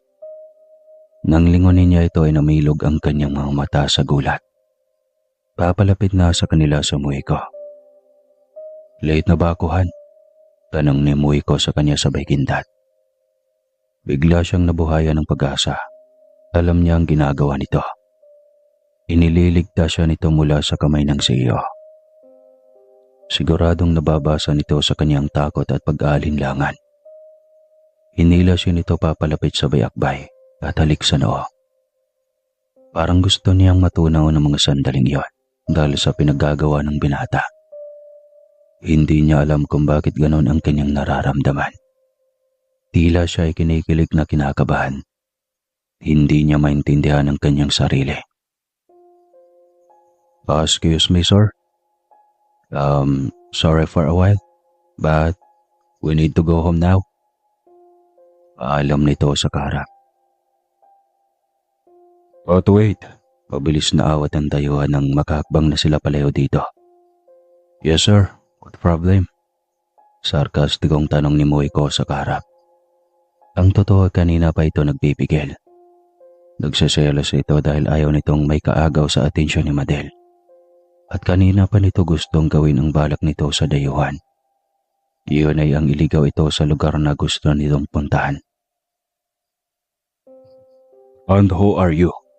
Mataas ang boses na tanong ng dayuhan. You can't hear? Or you don't understand? Madel is my fiancé. Now you know. Okay? So this time, may we have to go? Hindi niya nakahuma si Madel sa unang kasinungalingan ni Muiko. Ay may kasunod na agad. Bigla na lang siyang naging fiancé nito. Hindi tuloy niya maintindihan kung kinikilig ba siya o kaya naman ay kinakabahan lang na baka mabuko ng CEO. Pagkadismayang mababa ka sa mukha ni Steven. At wala siyang magawa dahil ayaw rin niyang sumama dito. Hindi niya alam kung bakit tila hindi mapagkakatiwalaan ang pagmumukha ng gwapong CEO. Sorry again, sir, but you are wasting our time so much. No need to explain what happening right now. Wika nito at diretso nang naglakad papunta sa kotse nito. Hila ang kanyang kanang kamay. Agad nitong pinahusad ang nakahasard na sasakyan. Tahimik itong nagmamaneho. Habang tumatakbo ang kotse, pasulap-sulyap siya sa binata na sobrang seryoso ang ekspresyon ng muka. Noon lang niya nakita ang ganong reaksyon nito sa itinagal-tagal ng kanilang pagkakaibigan. Kung isang krimen ang pagtitig sa isang tao, kanina pa kita ibinababa sa presinto. Alam mo ba yon? Talaga lang ha, iyong pagsisinungaling. Wala bang hustisya yon? Tanong pabalik niya sa binatang engkanto. Ayaw mo ba? Sa sinungaling, sino bang may gusto sa ganong gawain? Gusto lang naman kitang protektahan sa lalaking iyon. Hindi ka pa dadala na minsan ka ng kamunti kang maghahasa. Tanong ni Moiko sa kanya. Hindi naman sa ganoon pero Hindi natapos ng dalaga ang kanyang sasabihin dahil sinapawan na siya nito. So gusto mo talagang sumama sa matandang mayaman niyan? May tila ibang himig iyon sa pantinig ni Madel. Nagsiselos ka ba sa dayuhang iyon? Bawal ba? Hindi ba ako pwedeng magselos? Wika nito. Ngunit mabilis rin itong binawi lahat ng sinabi nito. Ibig kong sabihin ay pinoprotektahan lang kita. Ayaw kong mangyari ulit sa iyo ang nangyari noong nakaraan. Gaya ng sinabi ko kanina. E di sana sinamahan mo na lang ako. Di ka naman pala nagsiselos. Gusto mo talaga ako magselos? Seryosong tanong nito. Hindi siya sumagot. Tila natauhan siya sa mga lumalabas sa kanyang bibig. Sobrang obvious na pala niya. Iyan naman talaga ako bumalik dahil sa'yo. Wika nito. Sa akin? Bakit? Nagbago ang isip ko. Dadalhin na lang pala kita. Total naman ay alam mo na ang totoong katauhan ko. Tsaka ano man ang gagawin ni Amati na, siguraduhin kong may pagtatanggol kita. Handa na akong iharap ka sa kanila, ano man ang magiging reaksyon nila. Litanya nito. Napatulala siya sa harap ng kalsada. Doon lamang niya napansin na tila gitna ng kagubatan ang kanilang pinabagtas. Nang lingonin niya ay nakumpirma niya ang gitna ng kagubatan ngayon. Walang kalsada sa likod at hindi niya alam kung paano nakadaan ang kotse sa ganon kasukal na daan. Akala ko ba nasa likod ng boarding house ang inyong bahay? Ano itong dinadaanan natin? Tanong niya. Doon tayo diretso sa lungsod ng mga engkanto. Gaya ng sinabi ko sa iyo, may mataas na katungkulan sa aming kaharian ng aking mga magulang at may malaking handaan sa syudad dahil sa kapiyastahan sa amin. Litanya ng binata. Napatango lamang siya. Pagkarating sa nasabing lugar ay mas lalo naman siyang namangha. Mas maganda pa yata ito sa Disneyland, kung saan ay maraming mascot katulad ng Mickey Mouse. Doon ay mas marami pang nilalang na hindi niya alam kung ano ang tawag sa mga ito. Alam niyang totoong nilalang ang mga ito at hindi mascot lang. May mga parang mamalya na naglalakihan at ang iba ay iisa ang mata. Hindi ang mga ito pinapakialaman ng mga engkantong naroon, kaya malaya ang mga itong nakakagala. Hindi rin naman ang mga ito delikado dahil hindi abusado ang mga mamalyang naninirahan doon. Sobrang naaliw si Madel sa kakaibang tanawin ng lugar. Ang makukulay na bulaklak at mga bato, ang mga luntiang tila naka-landscape na mga hardin, mga berdeng damo at kung ano-ano pa. Nakakatanggal ng stress ang ganong mga tanawin. Nang makapasok ni sila sa isang malaking restaurant ay doon lang tila naging tensyonado na siya. Hindi niya mawari pero ramdam na niyang may mangyaring kakaiba. Nang makalapit sila sa isang mahabang mesa, ay tinawag ng isang magandang ginang si Moiko. "Halika anak, dito ka sa tabi ko." Wika nito sabay alok sa upuang nasa tabi nito. Tila walang magawa si Moiko at sunod-sunuran ito sa utos ng ina. Aminado si Madel na hindi niya iyon gusto. Sana pala tumangkin na lang siya na sumama kay Moiko. Wala pala talaga ito magawa sa nais ng ina. Iyon ang akala niya. Ngunit nagulat siya nang kasama siya nitong lumapit sa ina nito. "Wala na. Pwede bang umusog ka doon sa tabi ni ina?" Pakiusap ni Moiko sa engkantadang katabi ng ina. Ako ang lilipat sa pag-upo. Tanong pa nito na tila hindi nagustuhan ang ginawa ni Moiko. Bakit naman anak? Tanong ng ina ni Moiko. Tinitigan ni Moiko si Aliana at tila naintindihan nito ang ibig sabihin ng mga titig ng binata. Padabog na lumipat ng upo ang talagang engkantada habang matalim ang titig kay Madel. May balak itong masama sa kanya ngunit naharang ito ni Moiko. Nabasa na agad ni Moiko ang nasa isip nito at binalaan nito ang engkantada na huwag gumawa ng kung anumang masama laban kay Madel. Wala siyang laban dahil isa siyang immortal. Ngunit nakahanda si Moiko sa lahat ng oras. Ano man ang posibleng gagawin ng pamilya nito o ng engkantadang si Aliana.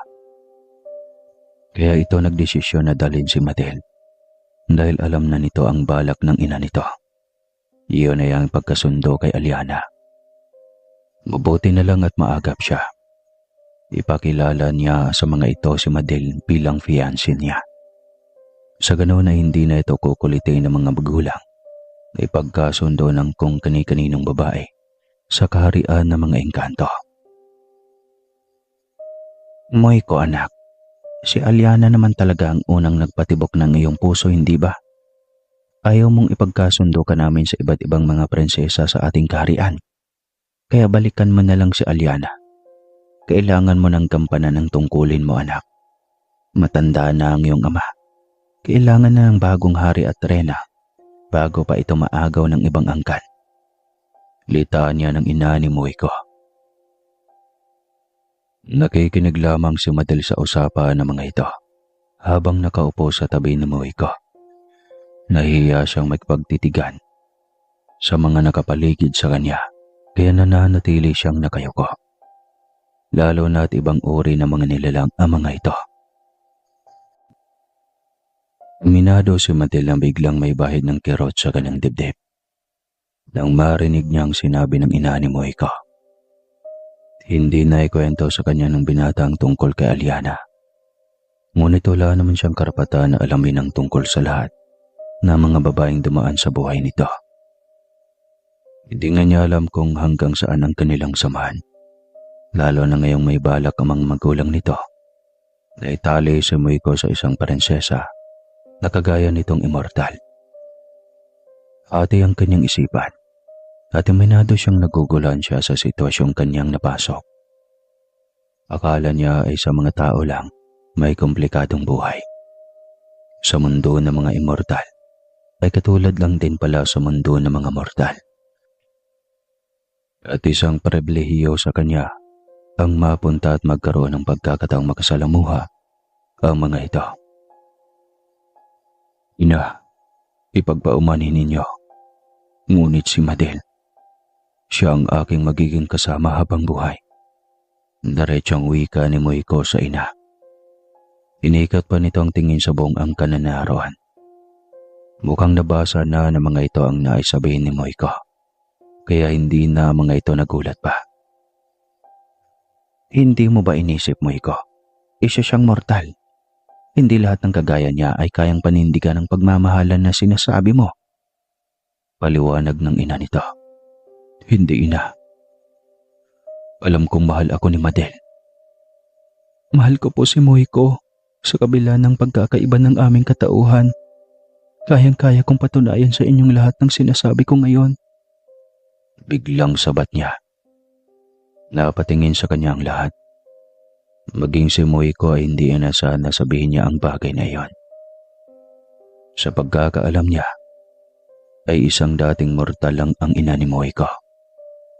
Kaya hindi malayong mapapaniwala niya ito. At alam niya sa kanyang sarili na totoo ang lahat ng kanyang mga sinasabi. Matagal na niyang minahal si Moiko. At bahala na kung saan aabot ang nangyayaring pagsiwalat niya sa kanyang nararamdaman dito. Gusto niya ring pagselosin ang dalagang engkantada na kanina pa siya tinititigan ng sobrang sakit. Parang gusto siya nitong lamunin. Nababanaag din sa mga mata nito ang matinding pagkagusto pa rin kay Moiko. Kahit magkaiba sila ng katauhan at wala siyang kapangyarihan na kagaya ng mga ito, ay hindi siya tanga para hindi mabasa ang ekspresyon ng pagmumukha nito. Matagal ka na palang may karelasyon. Bakit hindi mo ipanakilala agad sa amin? Sige nga, kung totoong mahal ka ng babaeng iyan, pakainin mo siya ng ating pagkain. Dahil kung tunay ang pag-ibig niya sa iyo, handa niyang isakripisyo ang kanyang pagiging tao para sumama sa iyong manirahan sa ating mundo. Hindi na. Respetuhin din natin ang desisyon ni Madel. Kung gusto pa niyang manirahan sa mundo ng mga tao, huwag nating ipilit na dumito agad siya. May tamang panahon naman para sa lahat ng ito, hindi ba? Litanya ni Moiko. Walang magawa ang mga ito nang tinutulan ni Moiko ang nais ng ina na huwag nang pabalikin siya sa mundo ng mga mortal. Totoo naman na hindi pa siya handa at masyado pang bata siya at marami pa siyang pangarap sa buhay niya at sa mga magulang din mismo. Kung ganon, kailan pa ako magkakaapo? Tanong nito. Malapit na ina, kunting panahon na lang, kunting pagtitiis lang. Maibibigay ko rin sa iyo ang hinihiling mong apo. Wika ni Moiko. Napaubo si Madel dahil nabalao ka ng sariling laway. Hindi rin naman niya inasahan na mapasabak siya sa ganoon kaseryosong usapan. Alam mo, iha, gusto kita para kay Moiko. Nagkikita ko sa iyo ang isang responsable at mapagmahal na asawa at ina ng mga anak. Saad ng ama ni Moiko. Bigla siyang kinabahan nang maalala ang kanyang panaginip. Hindi niya makakalimutan ang mukha nito at ang detalyadong panaginip niya tungkol sa mga ito. Tila kabaliktaran naman yata ng mga kilos na ipinapakita ng mga ito ngayon. Nagulat pa siya nang bigla itong tumawa. Iyon pala ay nababasa nito ang kanyang utak. Huwag kang matakot sa akin o sa amin. Alam ko na minsan na kaming pumasok sa panaginip mo. Huwag kang matakot. Hindi lahat ng eksena sa panaginip ay totoo. Ngunit ang mga nilalang na kagaya namin ay sinisiguro ko sa iyong totoo. Hindi siya makapagsalita dahil sa hindi inaasang sasabihin nito. Napagtanto niyang ang mga kagaya ng mga itong engkanto ay kayang magbasa ng nilalaman ng isip ng tao. Ilang beses na iyong nagawa ni Moiko.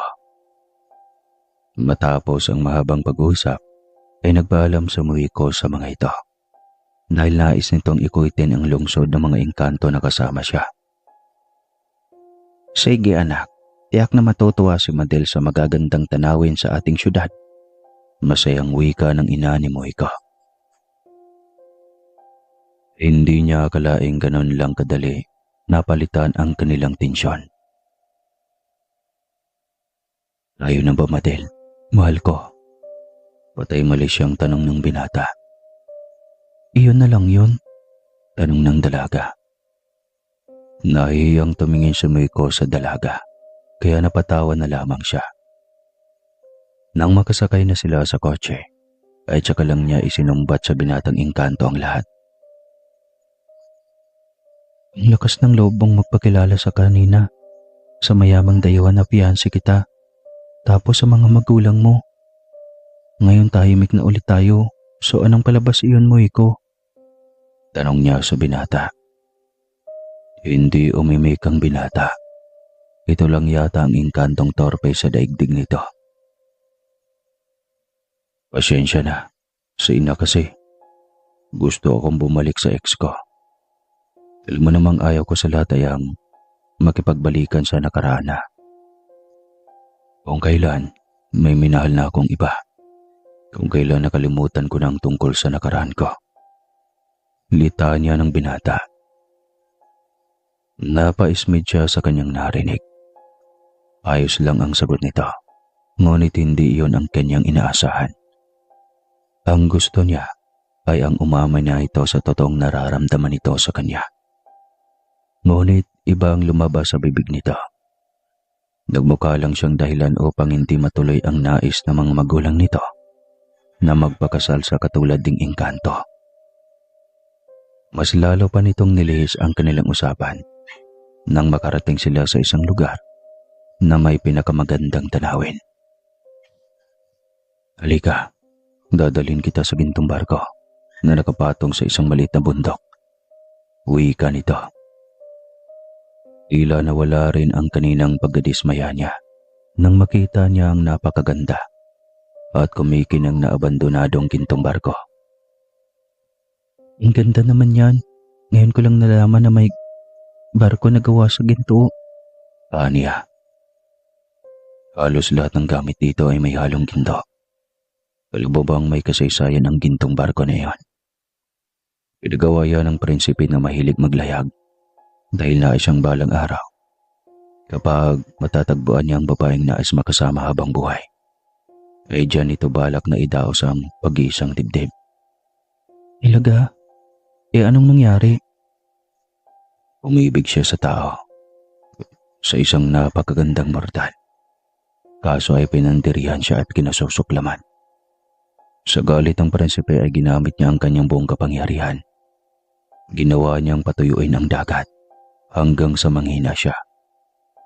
Bigla na lamang siyang nawala sa kaharian at makalipas lang ang ilang linggo ay biglang umusbong ang isang maliit na bundok sa ilalim ng barko.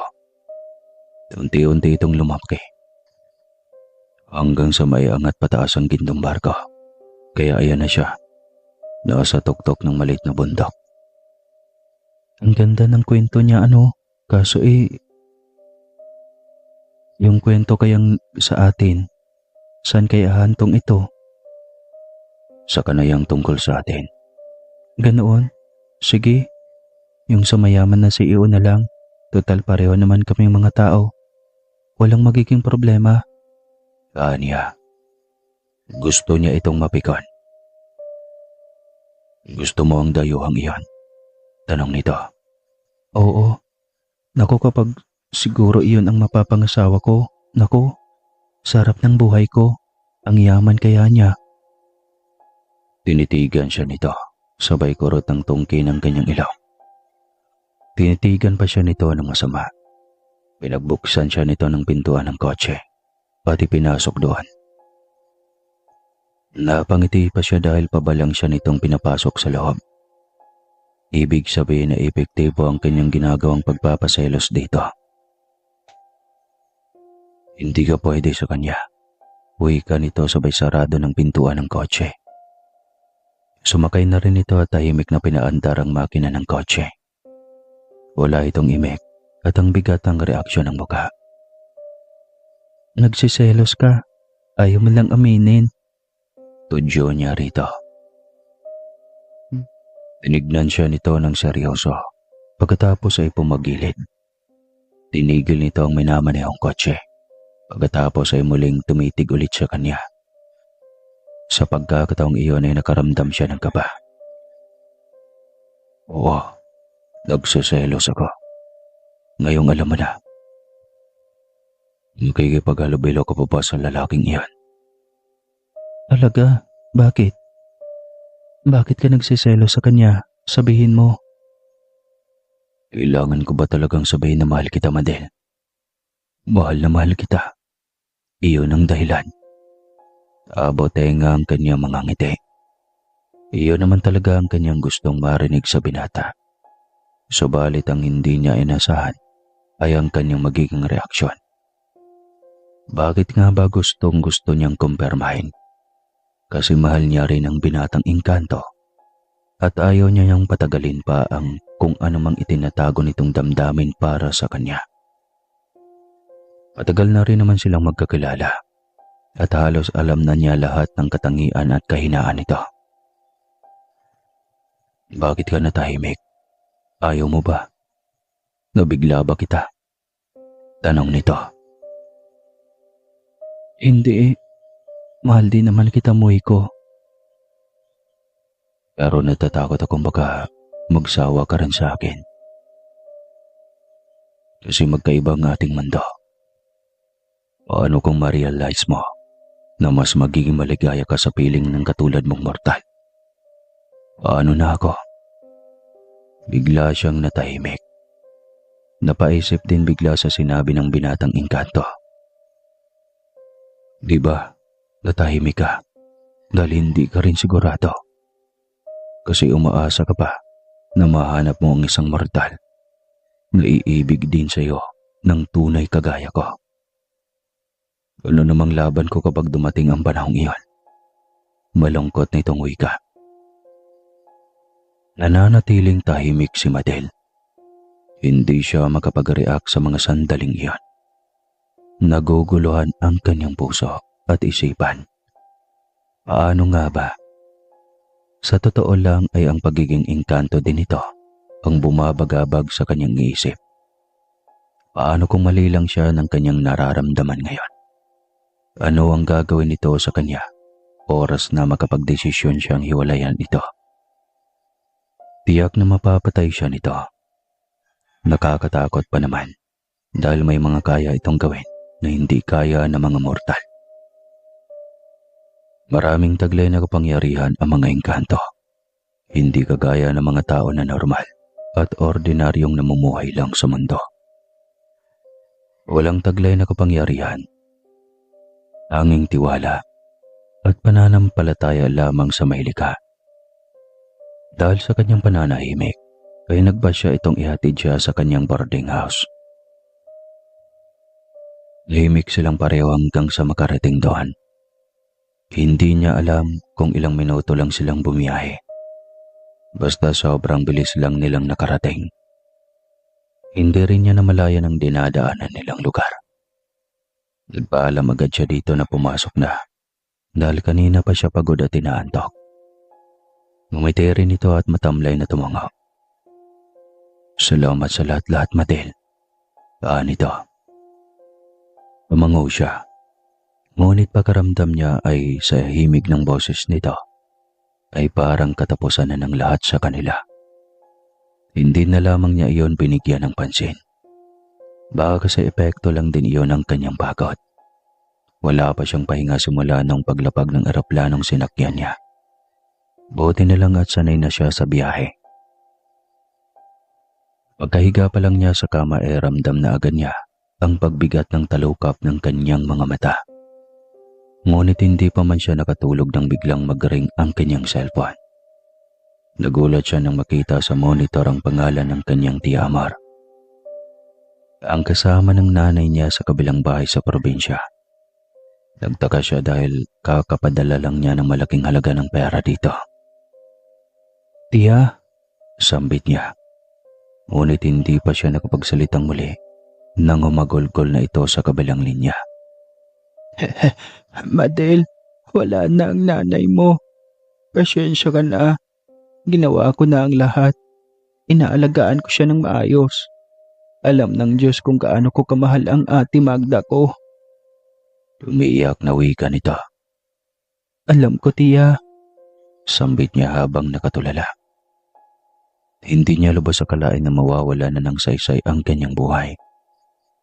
Ang kanyang pagsisikay para sa kanyang inang lumalaban sa sakit na breast cancer. Wala siyang pakialam kung maubos ang pera niya sa pagpapagamot dito. Ngunit wala pa ring saysay kasi wala na. Binawi niya ang kanyang ina na siyang nag-iisa na lang sa buhay niya. Hindi niya mapigilang mapahagulgol. Sa totoo lang ay nakaramdam siya ng konsyensya sa ina. Matagal siyang hindi nakadalaw dito. dahil napakalayo nito sa kanya.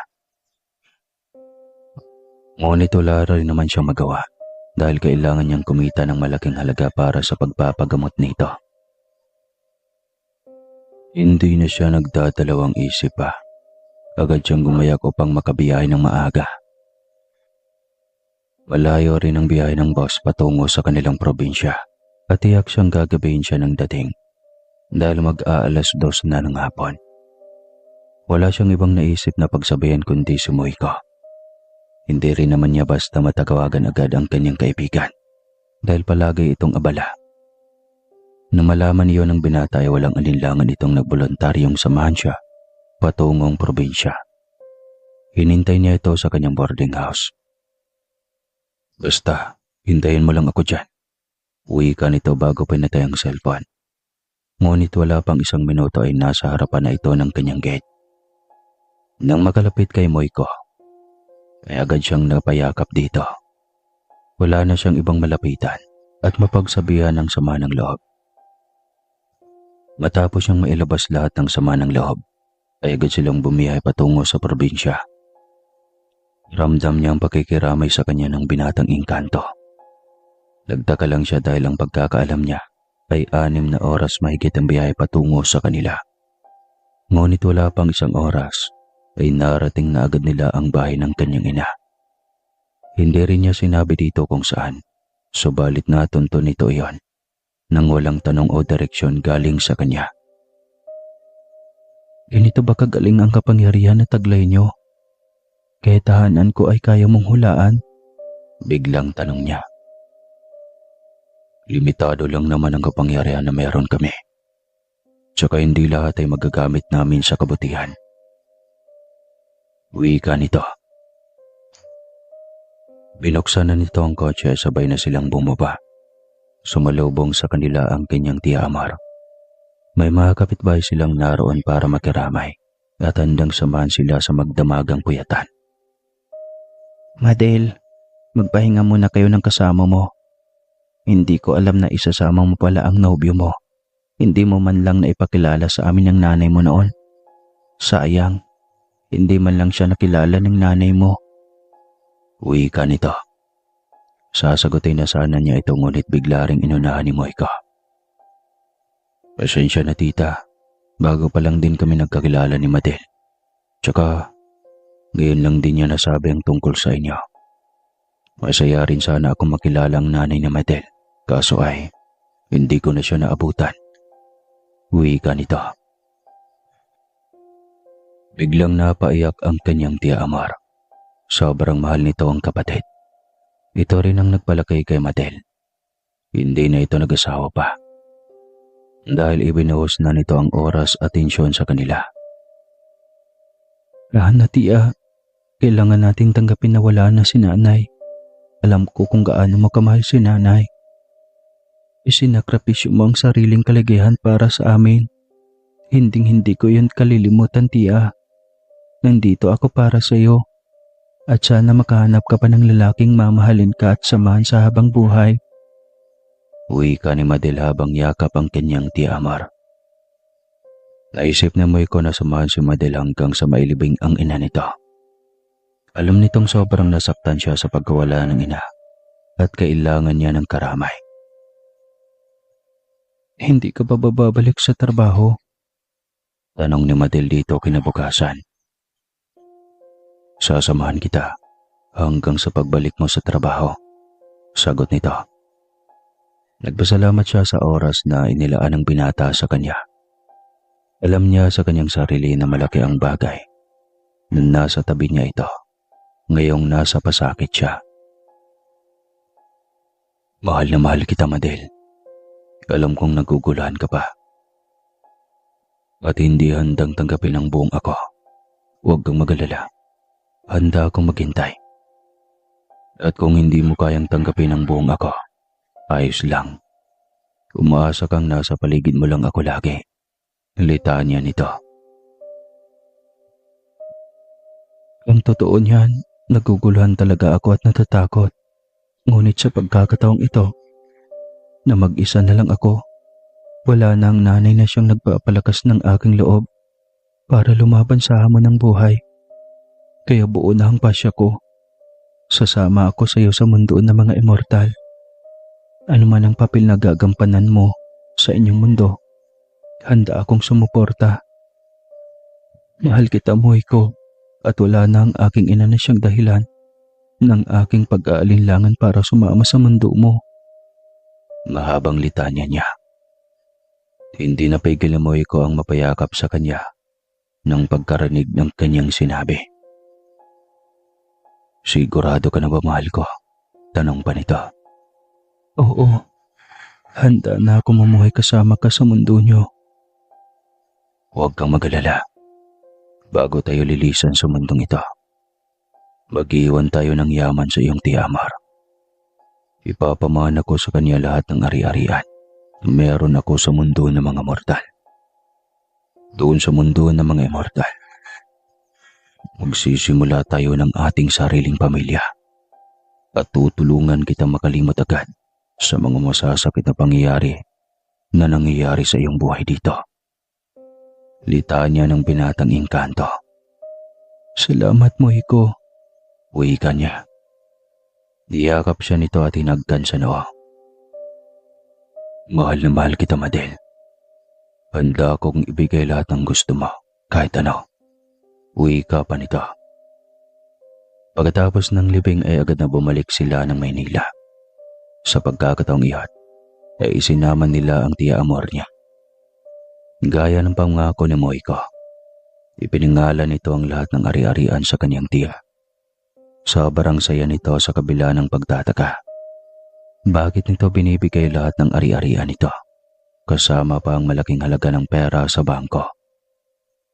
Hindi ko kayo maintindihan. Bakit ba? Paano na kayo kung ibibigay niyo lahat ng ari-arian nito? At yaman sa akin? Ang tanong ng tiya Amor niya. Saka ko na sasabihin sa iyo, tiya Amor, sigurado na namang ayaw mo akong paniwalaan. Sagot ni Madel. Pagkatapos ng araw na iyon, ay sabay silang nawala. Sabay silang nag-resign sa trabaho. At nawala na ng balita pa si Aling Amor sa kanila. Ang hindi nito alam ay nasa ikalawang dimensyon na sila, namumuhay ng mapayapa at masagana. Kung darating man ang araw na babalik si Madel para kumustahin ang tiya, marahil ay sa panaginip na lamang. Dahil handa na siyang kumain ng pagkain ng mga immortal. Handa na siyang magiging kagaya ng Moiko at ialay ang kanyang buong buhay sa binatang engkanto. Ang pangit lang sa lugar nila ay maraming ginto pero walang iPhone. Di joke lang. Ang ingay ng mga manok, no? Baka tinga. Wakas.